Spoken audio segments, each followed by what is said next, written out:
ભીલ સમાજના એના સંમેલનમાં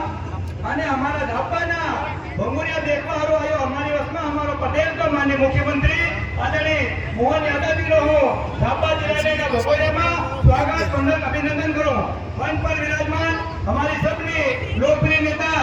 મધ્યપ્રદેશ સરકારની મંત્રી અને નિર્મલા દીદીનો સ્વાગત વંદન અભિનંદન કરું અમારા વસમાં અમારા ભીલ સમાજના બધા અમારા વરિષ્ઠ જો મંચ પર આવીને બેઠા છે અમારા રતરામના હો ધામના હો અલીરાજપુરના હો એવા અમારા બધા ભાઈઓનો સ્વાગત વંદન કરું અને માન્ય મુખ્યમંત્રીને હું બે હાથ જોડીને નમસ્કાર કરું કે આજ તમે તમારા પૂરા પ્રદેશના હતા